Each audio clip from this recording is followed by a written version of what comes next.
তাই বলে আমি এটাও অস্বীকার করছি না যে ক্ষেত্র বিশেষে কেউ কেউ আইন ভাঙেননি অন দ্য গ্রাউন্ডে। আমরা এটা তদন্ত করে তাদেরকেও বিচারের আওতায় আনবো। পুরো পৃথিবীতে এই ধরনের ঘটনা ঘটে। আমেরিকাতেও ঘটেছে, আপনারা দেখেছেন। অনেক সময় ল এনফোর্সমেন্ট এজেন্সি অনেকে আইন ভেঙে ফেলে। এটা তো সরকার থেকে তাদেরকে আইন ভাঙার নির্দেশ দেওয়া হয় না, কিন্তু তারা এই ঘটনা ঘটিয়ে ফেলে। আমাদের দায়িত্ব হলো যারা আইন ভেঙেছে, যারা অন্যায় করেছে, তাদেরকেই আমরা, সে যেই হোক, তাদেরকে আমরা তদন্ত করে বিচারের মুখোমুখি করব। এতটুকু বলতে চাই, যতগুলো মৃত্যু হয়েছে প্রতিটি মৃত্যুর জন্য আমরাও ক্ষতিগ্রস্ত, দেশ ক্ষতিগ্রস্ত, দেশের ইমেজ আছে ক্ষতিগ্রস্ত। আর যারা দেশের এগিয়ে যাওয়ার পথে সকল উন্নয়ন স্থাপনাকে আক্রমণ করেছে, একটির পর একটি পুলিশের স্টেশন আক্রমণ করেছে, কেন? আক্রমণের নেচার এরকম কেন? জঙ্গি নেচার কেন? সাধারণ শিক্ষার্থীদের পক্ষে এটি সম্ভব না।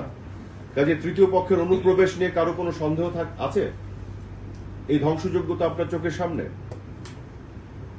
কোটা আন্দোলন আপনি করছেন, তার সাথে মেট্রো রেলের কি সম্পর্ক? বিটিভির কি সম্পর্ক?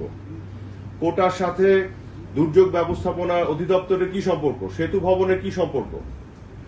আপনার যত বিসিকের যে ভবন, তার কি সম্পর্ক? কোনো সম্পর্ক নেই।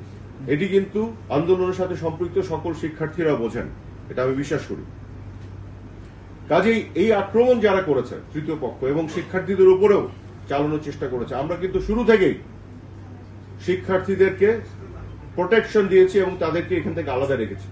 আমরা কখনোই তাদেরকে দোষারোপ করিনি এবং আমাদের সকল বক্তব্য যেগুলো আমরা দোষ দিয়েছি সেটি কিন্তু একটিও শিক্ষার্থীদের উদ্দেশ্যে নয়, প্রতিটি সন্ত্রাসীদের উদ্দেশ্যে। আমাদের সকল আইনের প্রয়োগ একটিও শিক্ষার্থীদের উদ্দেশ্যে নয়, প্রতিটি সন্ত্রাসীদের উদ্দেশ্যে। কাজে এই জায়গাটি পরিষ্কার থাকা সবার উচিত আমি মনে করি।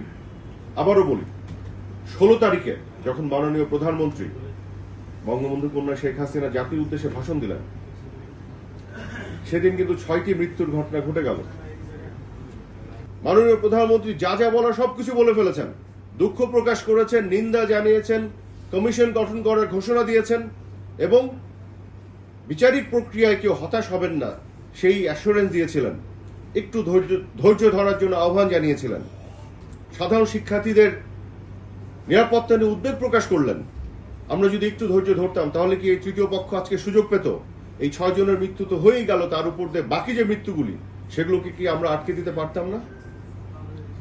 আজকে আমি মনে করি অনেকের আবেগ অনেক জায়গায় পৌঁছে গেছে, সেখানে যুক্তি অনেক সময় কাজ করে না, কিন্তু আমাদের তারপরেও সামনের দিকে যে কোনো ধরনের অশান্তি তৈরি করার যারা সুযোগ নিয়ে বসে আছে, আরো হতাহতের ঘটনা ঘটাতে চায়, সেই জায়গাতে আমাদের একটু ধৈর্য ধরা, আবেগ নিয়ন্ত্রণ করা এবং যুক্তি দিয়ে চিন্তা করতে হবে। এই আহ্বান আমি জানাতে চাই। এই জন্যই আমি এই রেফারেন্স টানলাম 16 তারিখের, জুলাই 16 তারিখে মাননীয় প্রধানমন্ত্রীর এই বক্তব্যে। উনি যদি শুধু বলতেন, আহ্বান জানাতেন, আমি বুঝতাম আপনি শোনেননি। উনি দুঃখ প্রকাশ করেছেন, উনি নিন্দা জানিয়েছেন, উনি জুডিশিয়াল কমিশন গঠন করার ঘোষণা দিয়েছেন, উনি আপনাদের দাবি মেনে নেয়ার এবং সব কত ধরনের মানুষ মৃত্যু হয়েছে দেখেন। একটি বিল্ডিং জ্বালিয়ে দিয়েছে সন্ত্রাসীরা, শিক্ষার্থীরা নয়, সন্ত্রাসীরা। সেই বিল্ডিং এর সাথে জ্বলে পুড়ে গেছে 3 জন মানুষ, তাদের দেহ উদ্ধার করা হয়েছে, তাদের আইডেন্টিটি খুঁজে পাওয়া যাচ্ছে না, এমন ভাবে পুড়েছে। তো এই মৃত্যু তালিকায় তো তারাও আছে, সেই মৃত্যু তালিকায় তো তারাও আছে। আমি এখানে আলাদা করতে চাই না, যারা মারা গেছে যে পক্ষের বা কোন পক্ষের কি, সকলেই বাংলাদেশের নাগরিক।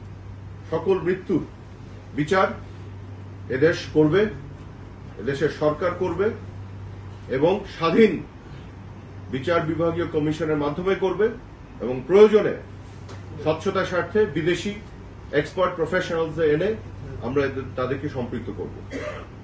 এটি আমার বক্তব্য। ধন্যবাদ।